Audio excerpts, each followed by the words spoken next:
Assalamualaikum warahmatullahi wabarakatuh. Perkenalkan kami dari kelompok 1 dengan tema kategorisasi topik berita ingin melakukan presentasi produk yang akan kami bangun untuk mata kuliah Sistem Temu Kembali Informasi. Untuk pertama-tama kita mulai perkenalan anggota kelompok. Yang pertama ada saya sendiri, Vicentius Paskatama dengan NIM A11 2021 13456 sebagai ketua kelompok. Selanjutnya ada Amanda Purita-Ningrum dengan NIM A11 2021 13646. Setelah itu ada Denis Adiwinata Irwan Suroso dengan NIM A11 2021 13225. Setelah itu ada Fadli Sofiansyah dengan NIM A11 2021 13477 dan terakhir ada Fakri Rashid Saputro dengan NIM A11 2021 13701. Dalam penjelasan ini akan terbagi menjadi 5 topik bahasan, yaitu ada pertama penjelasan ide, kedua penjelasan dataset, ketiga penjelasan metode yang digunakan, keempat penjelasan algoritma klasifikasi, dan 5 bentuk atau contoh dari implementasi sistem yang akan dibangun. Untuk penjelasan ide dapat dilanjutkan oleh Saudara Fahri. Baik, masuk pada bagian pertama yaitu penjelasan ide produk. Jadi produk yang akan kami bangun merupakan sebuah sistem yang dimana dapat digunakan untuk melakukan proses kategorisasi jenis berita.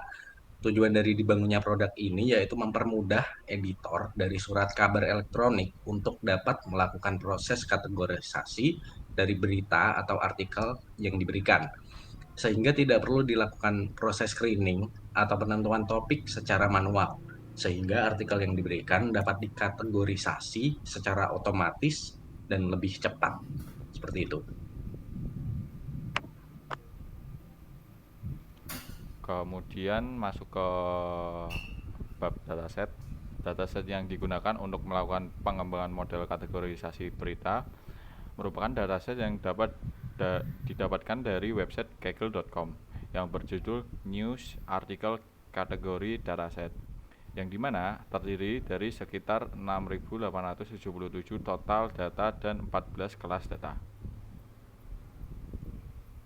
Ya, baik. Selanjutnya saya akan menjelaskan mengenai metodenya. Jadi metode yang akan digunakan untuk membangun model kategorisasi data itu ialah pre-processing data dengan menggunakan metode vector space model, yaitu dengan implementasi dari TF-IDF, vectorizer, dan untuk melakukan proses kategorisasinya nanti menggunakan metode klasifikasi.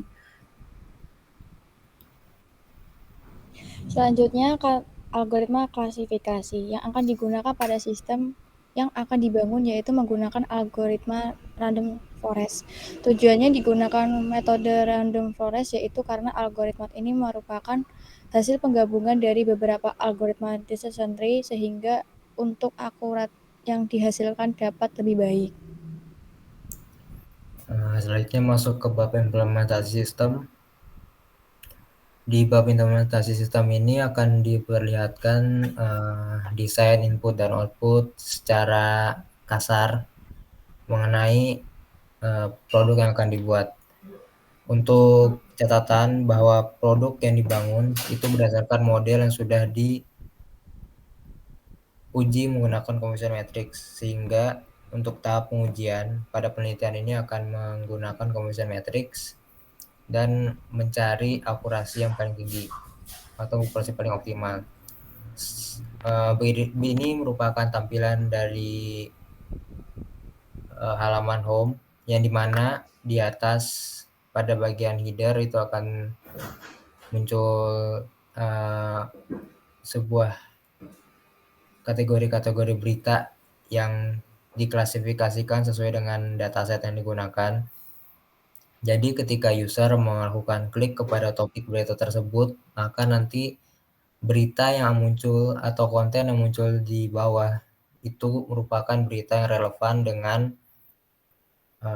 topik yang sudah diklik oleh user. Selanjutnya masuk ke bagian news categorization. Di sini merupakan bagian di mana editor dapat melakukan proses input, title atau judul berita, artikel, dan juga body artikel. Sehingga setelah dilakukan input, maka ketika diklik categorize akan masuk ke berita tersebut masuk ke jenis berita apa, dan setelah dilakukan klik maka akan menambahkan kepada bagian home. Selanjutnya ke bagian create model. Di sini merupakan bagian yang dimana apabila seorang editor ataupun pengguna ingin melakukan rebuild atau membangun ulang model yang akan digunakan. Di sini random forest terdapat dari beberapa parameter.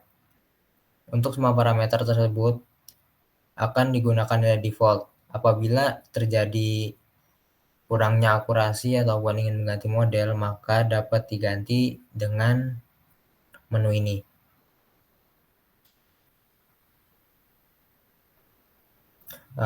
Mungkin sekian presentasi dari kelompok kami. Mohon maaf apabila ada kekurangan ataupun salah kata. Sekian dan terima kasih. Wassalamualaikum warahmatullahi wabarakatuh.